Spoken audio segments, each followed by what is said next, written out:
Dirty John Part 4, Forgiveness. Los Angeles Times and Wondery. Transcript length, 43 minutes. A listener note: this story contains adult content and language.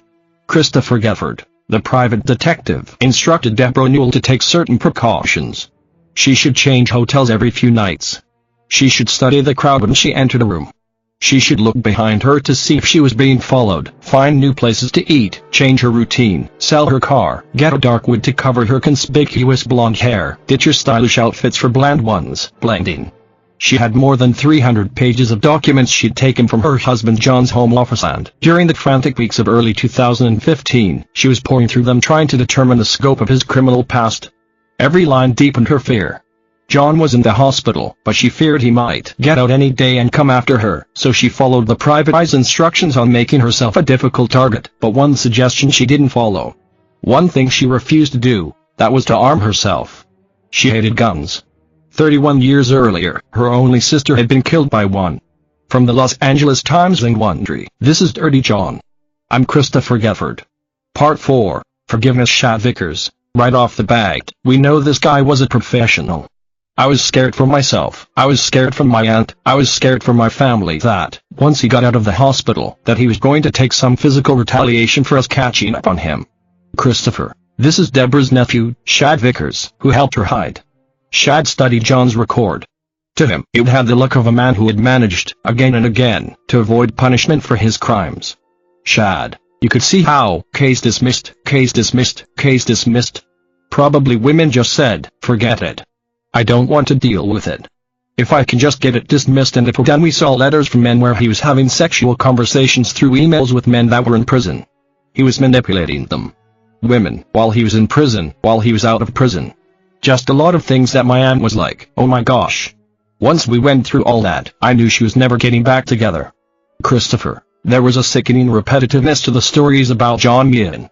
From 2005 to 2014, from about the time he got out of prison in Michigan for drug theft to the time he met Deborah Newell in California, he claimed victim after victim. The Liquid Beach police counted 8 of them. Running through the stories was a streak of sadism and single-minded vindictiveness. They showed a man taking pleasure in the mechanics of a dark craft he had mastered. It seemed to go beyond just the money. He seemed obsessed with humiliating anyone who defied his will. To call him a calm man would be too benign. He was that, but he was a lot more too. John would pick up women on dating websites. Often he used Match.com or Plenty of Fish. On dates, he would wear medical scrubs and pretend to be a doctor. He would induce women to send him intimate photos of themselves, which he then used to blackmail them. He sent them to their families. He sent them to their kids' school. An Irvine woman told me that he cut and pasted her photo from Match.com and sent flyers to our neighbors, calling her a slut and a home wrecker. A judge gave her a 5-year restraining order, and he retaliated by asking for a restraining order on her. A Porter Ranch woman told police he wrote her an anonymous letter insinuating that he had raped her while she was unconscious and had taken photos of it. "You are my project for years to come," he wrote, "this I promise. Do you think I joke? Every breath I take will be to ruin your surgically implanted life. Thanks for the pictures." By the spring of 2013, 2 women had long-term restraining orders already in place against John Meehan. That was when still another woman approached police. This was a 48-year-old aspiring writer from Liquid Beach. She told a strange and chilling story. The writer said she'd been recovering from brain surgery at a San Diego hospital when she awoke to find John standing over her bed.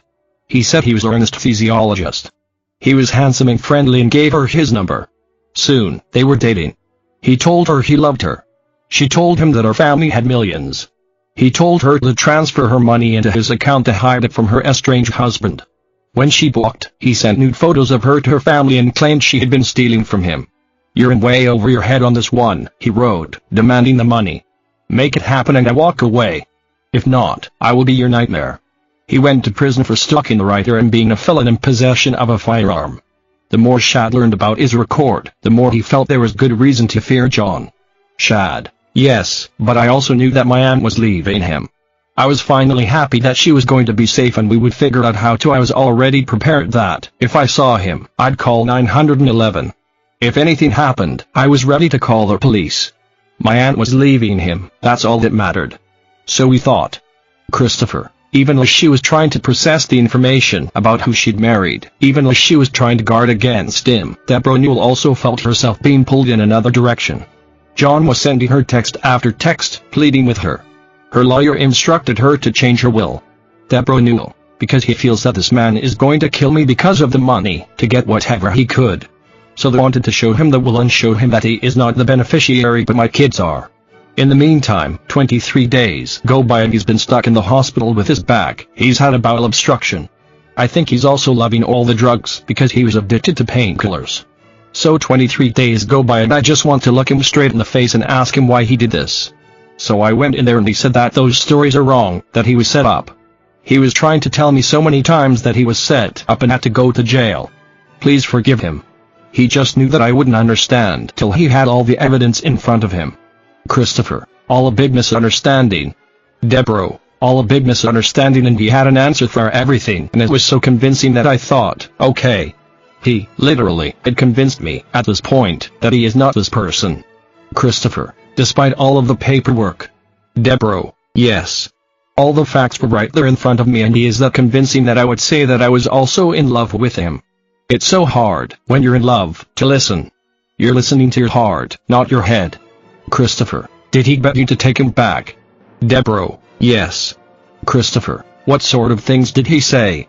Deborah, he can't live without me, he's so in love with me. This is different than anything he's ever gone through. That he was set up and he'll prove it. Christopher, he had an explanation for the cruel, menacing text he'd sent her. That was the drugs the hospital put him on. That wasn't him. He had an explanation for why police had once found cable ties and cyanide in his belongings. Deborah, his explanation, cable ties, he said he works on cars. Okay, but with the cyanide, he said that he had him and that he was going to take his life one day when it got too bad. I thought, okay. Cyanide is not a good death, from what I understand. Christopher, but you didn't know that until Deborah. I didn't know that. I was on the fence with him, but he was doing everything he could to win me back, to prove that these weren't true stories, so on and so forth. Christopher, did you ask about his nickname, Dirty John? Deborah, he said it wasn't true. He said, I don't know where you got that from. It was as if everything he was able to convince me. He was so good at it. It could be a cold day out and he could convince me that it's 95 degrees. That's how good he was. To where you questioned yourself. Christopher, it's almost like he convinced you that all the facts about his life were some kind of hallucination on your part. Deborah, yes, he made me out to be the one, that he was this great guy and that everyone else had done him wrong is what he had said. Christopher, the restraining orders, how did he explain those? Deborah, he told me some of them weren't him. He said, that's not my middle name, or, if you pull up my name, there's lots of John Meehans out there. And he said, so that's not a restraining order on me. Christopher, she found a newspaper story about John's arrest for stealing surgical drugs when he worked as a nurse anesthetist in the Midwest. He had an explanation for that too. Deborah, he said that he was always in a hurry and took them home with him because he had to hurry up and get home to his kids. And when he was going through his divorce with his wife, that was our way of framing him so he couldn't get the kids. So he always had a story. He told me that he had left because he thought he'd lose me, that he feels so lucky that I'm such a forgiving person who, hell, I'm the love of this life, that I've made him a better person. Just all this kind of stuff. He also backed up a lot of the lies by stating he twisted. I said, I read this. That's not what happened. Oh my gosh, and he'd have this whole elaborate story about what happened opposed to what I read. Christopher, there had been another chilling twist in the Laguna Beach case. As John awaited trial in the Orange County Jail in late 2013, an inmate reported that John was offering money for the murders of 2 Laguna Beach detectives plus 5 other potential witnesses against him, including several ex-girlfriends and his ex-wife. John's price: $10,000 a body. John's philosophy: with no witnesses, there's no trial. The threat felt real enough that detectives requested still another restraining order against him, and one wrote, I regard him as a ticking bomb capable of unpredictable violence, and a fear respondent will violently lash out and physically harm me. But the jail informant refused to be a witness and no charges were filed for murder solicitation, and the restraining order was denied. What did he say about the contract hit that he tried to take it out on the cops?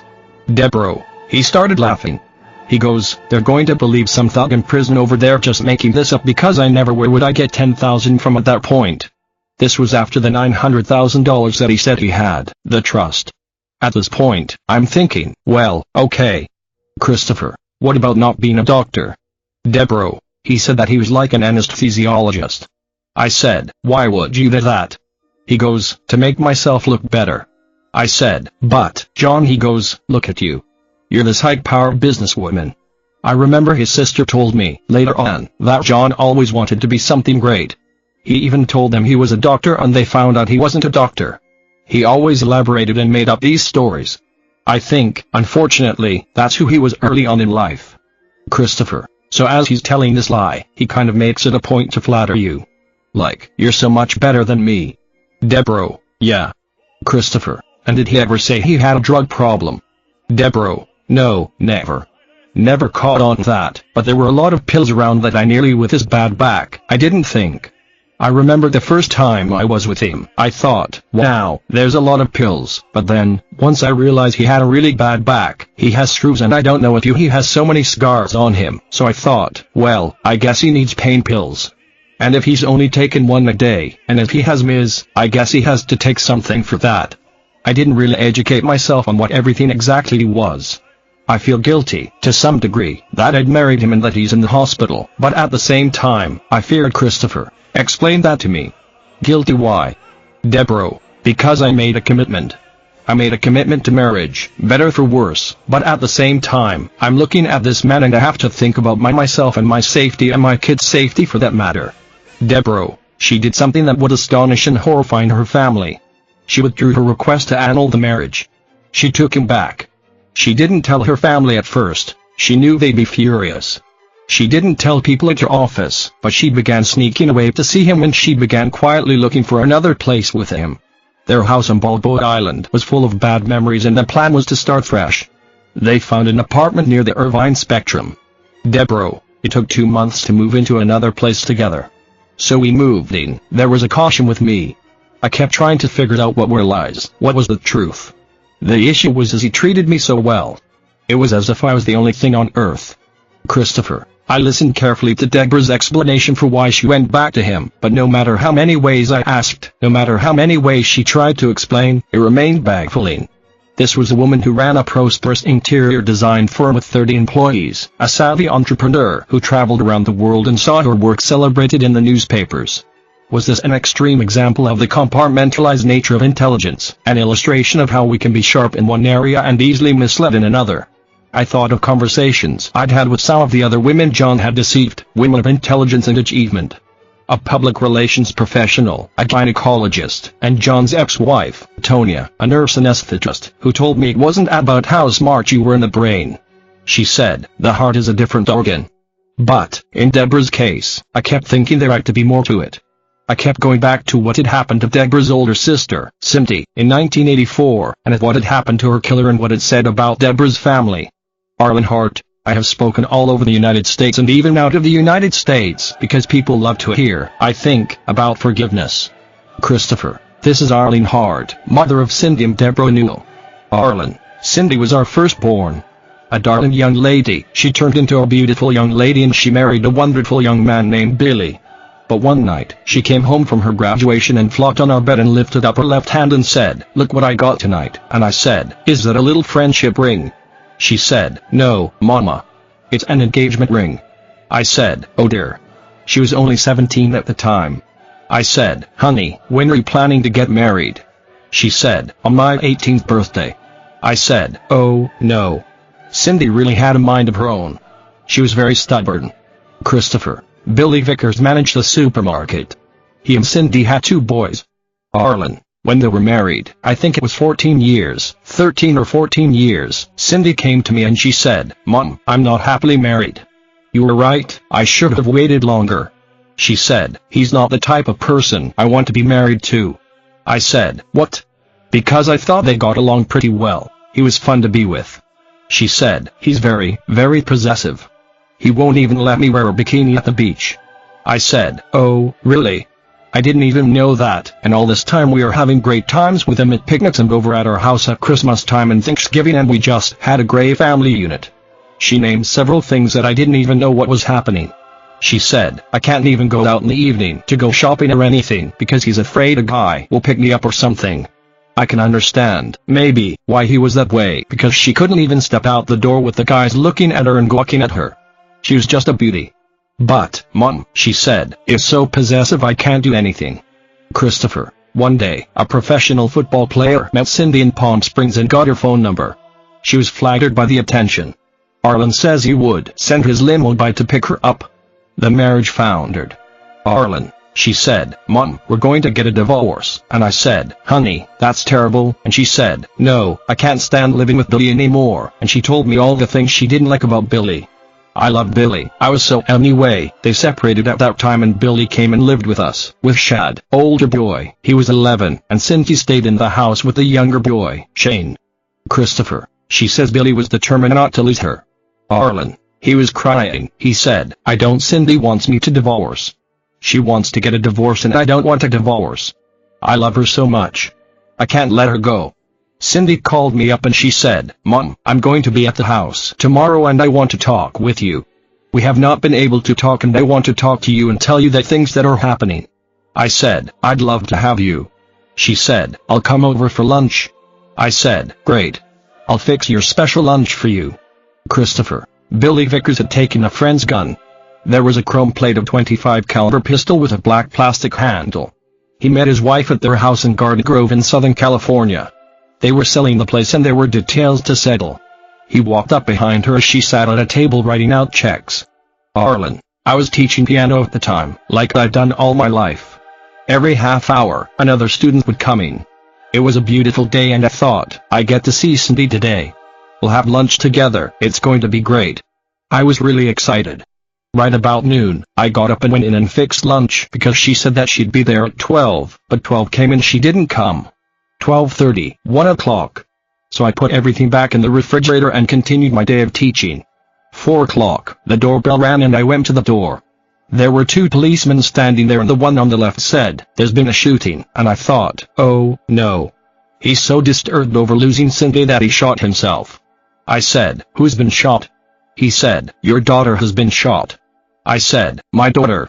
I couldn't believe that. I should, how bad is she?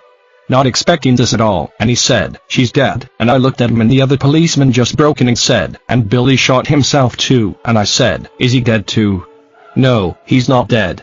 I said, oh, no. I couldn't believe what I was hearing. I could not believe. The 2 policemen just stood there with their hats on their chest and, right at that time, I just thought, you know what? I need to pray. I really need to pray, and I asked them, can I just pray? And they said, of course you can. So I stood there and I lifted up my hands toward heaven and I just said, God, you've got to help me. I cannot do this alone. You've got to help me, God. Help me, God. I'd been a Christian since I was a little girl. I knew God personally. All of a sudden, I felt a sense of peace come over me and it drifted down all through my body and I breathed a deep breath and I looked at the police and I said, I'm going to be okay. They took me inside and we sat. I had to lie down on the floor because a lot of our furniture was out. Our couch was out being covered. I was lying there on the floor and the 2 policemen were just kneeling down right beside me and they were so kind to me. I just said, you know what? I'm going to be okay because I feel God's presence with me. And he's told me in his word that whatever we go through, he's going through it with me, and he was. He went right through that. Christopher, her grandson, Shad, who was 11 years old, was in another room. She had to tell him what had happened. Arlen, Shad was in there watching on TV and I took him out of the room. I said, something terrible's happened, Shad. Shad said, what, Grandma? Why are the policemen here? I said, they came to tell me that your daddy has shot and killed your mother, and he goes, no, no.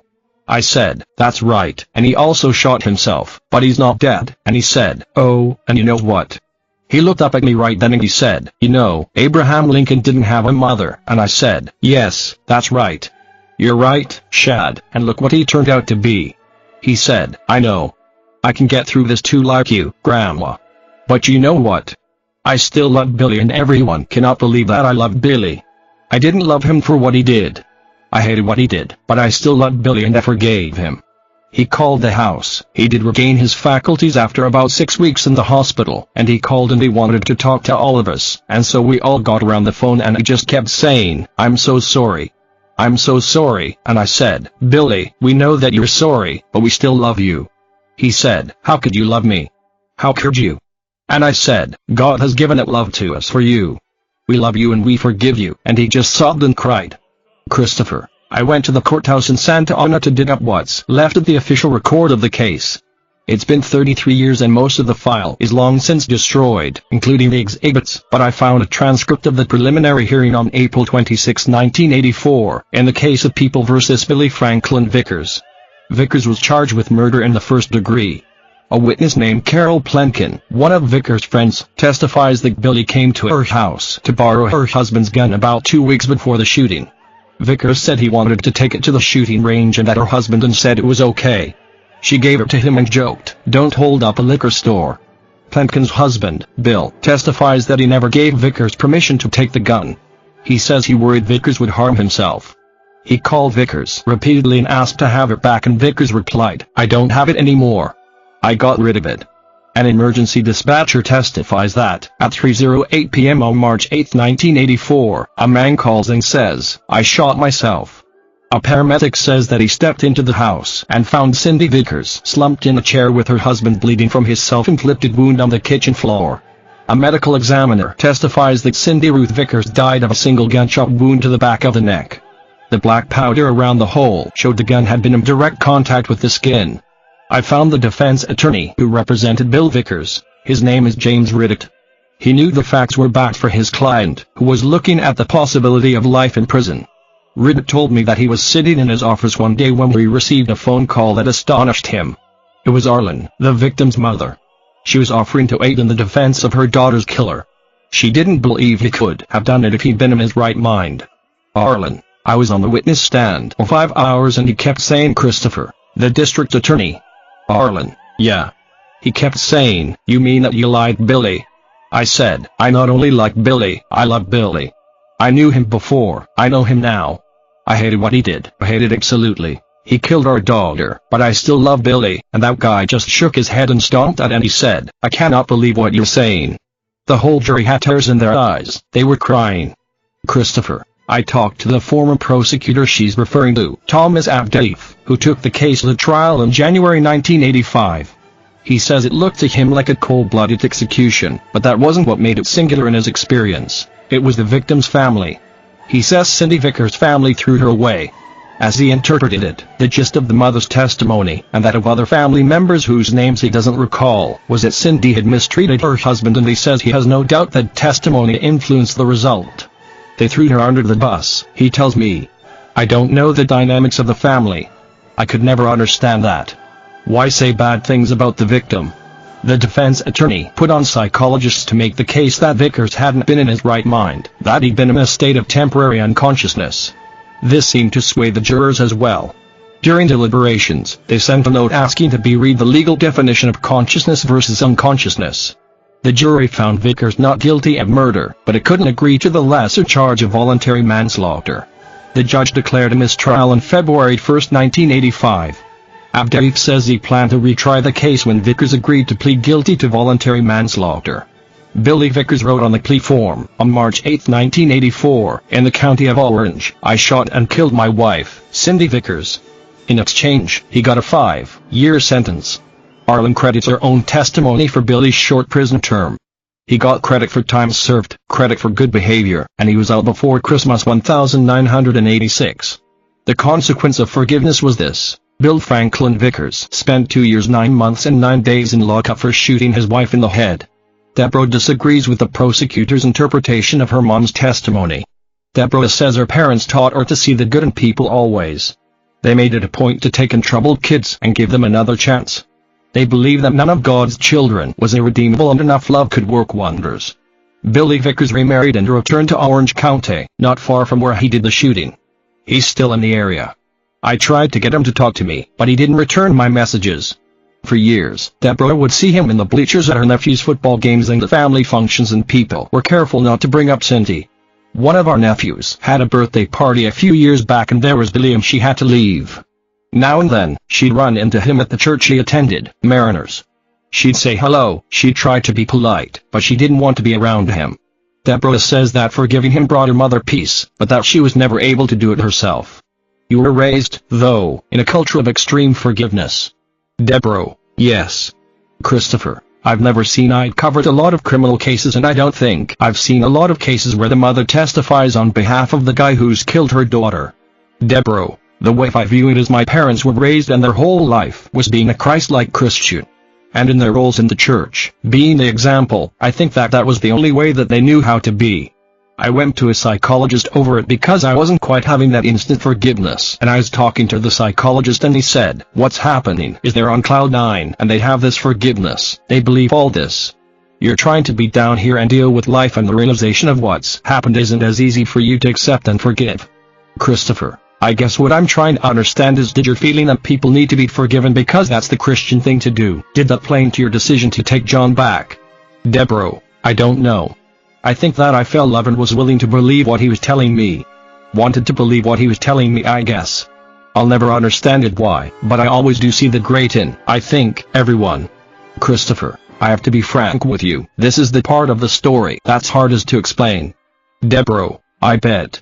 Why I would go back? Yeah. Christopher, so when you took him back and you moved him to the spectrum with him, did he seem repentant?